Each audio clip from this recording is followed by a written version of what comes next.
Bangladesh premier league BPL 2025-এর দামামা কিন্তু শুরু হয়ে গেছে। রাহাত ফাতে আলী খান এসে এমন কনসার্টটা মাতাইলো, এরপর ক্রিকেটাররাও কিন্তু মেতে গেছে তাদের ধুমধারাক্কায়। তবে প্রতিবার বিপিএলে একটা আশা একটা ভরসা দেওয়া হয়, তবে এইবার বিপিএলটা আশা করা হচ্ছে সর্বকালের শ্রেষ্ঠ একটা বিপিএল হতে যাচ্ছে বাংলাদেশের মাটিতে, এবং সবাই আশা করতেছে যে এই বিপিএল থেকে আমরা অনেক কিছু প্রাপ্তি পাবো, আমাদের জন্য উপকার হবে এবং আমরা তরুণ অনেক ক্রিকেটার পাবো। যেমন এই বিপিএলে যদি আপনি চিন্তা করেন, এই বিপিএলটাকে ঘিরে যদি আপনি চিন্তা করেন, তাহলে এই বিপিএলে আপনি কিছু তরুণ ক্রিকেটার পাবেন যাদের কথা না বললেই আপনাদের কাছে না।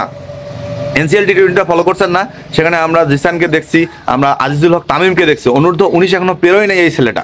হ্যাঁ, তার হাতে যে স্ট্রোক, তার হাতে যে মারিং এবং কাটিং, হ্যাঁ মানে দুইটাই আছে, মানে বোলারদেরকে তামা করে দিতে পারে। তার নিজের দিনে তিনি খেলা মানে একদম মানে ধারাবাহিকতার একটা যে পারফরমেন্স আমরা কিন্তু এনসিএলে তার কাছে লক্ষ্য করছি। সেই সাথে অনূর্ধ্ব-19 এশিয়া কাপে কিন্তু আমরা তার কাছ থেকে একটা ধারাবাহিকতা লক্ষ্য করতেছি। তো তৃতীয় তামিম যাকে বলা হচ্ছে, সেই তামিমের যে একটা উত্থান সেটা কিন্তু আমরা বুঝতে পারতেছি। এবং সেইখানে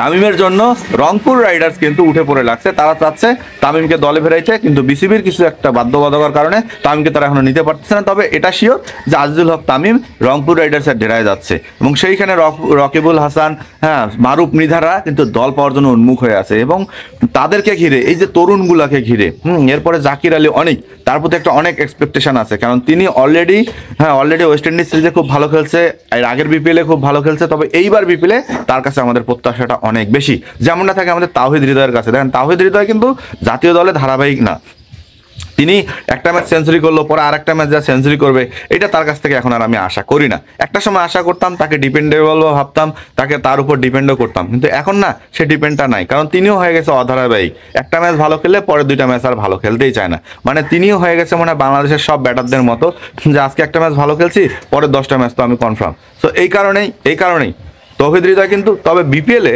তৌহিদ হৃদয় কিন্তু একটা দেখা যাচ্ছে ধারাবাহিকতার মধ্যে থাকে, তিনি কিন্তু ধারাবাহিক পারফরমেন্সও করে। কিন্তু আমাদের যে তরুণরা আছে, যে তরুণ ক্রিকেটারগুলো আছে, এরা কিন্তু ভাইয়া ধারাবাহিক, এরা কিন্তু সবসময় ধারাবাহিক পারফরমেন্স করে এবং ধারাবাহিক পারফরমেন্স করে কিন্তু এগিয়ে যায়।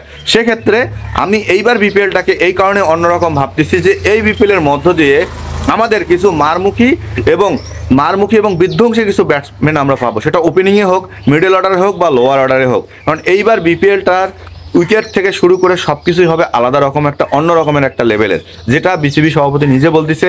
হ্যাঁ, বিপিএল টিম মানে গভর্নিং কাউন্সিলও নিজে বলতেছে যে এইবার বিপিএলটা সব থেকে আলাদা হইতে যাচ্ছে, যেখানে রান থাকবে প্রচুর, হ্যাঁ ব্যাটাররা খোলা হাতে স্টক মেকিং করতে পারবে, সবাই 4-6 মারতে পারবে। সো এরকম উইকেটে তো আমাদের দরকার। আপনারা যদি পার্শ্ববর্তী দেশ দিকে তাকান, আইপিএলের দিকে যদি তাকান, সেখানে রান হয় 250, 280, মানে একটা ওডিআই ক্রিকেটের রান হয়, যেটাও চেজ হয়ে যায়। আর বাংলাদেশের বিপিএলে 120-30 রান হয়, যেটা চেজ করতে বাংলাদেশের বিপিএলদের পিছন দিয়ে লাল সুতা বের হয়ে যায়। তবে এইবার আর এই জিনিসটা থাকতেছে না। এই কারণেই বলতেছি যে আমাদের এই বিপিএল থেকে কিছু তরুণ ক্রিকেটার উঠে আসবে, যে ক্রিকেটাররা আমাদের দেশের ভবিষ্যৎ এবং আমাদের পাইপলাইন যে একটা সুরক্ষিত থাকবে, সেটাই আমরা লক্ষ্য করব। দেখেন, আমি একটা প্লেয়ারের নিয়ে কথা বলি, এটাতে হয়তো আপনারা অনেক দ্বিমত পোষণ করবেন, যাকে আপনারা ডট বাবা নামে বলেন, যাকে আপনারা ডট বাবা নামে চিনেন, নাইম শেখ। এনসিএলে তার স্ট্রাইক রেট হচ্ছে 160 এবং ধারাবাহিক সবগুলো ম্যাচেই দেখেন ধারাবাহিক রান করছে।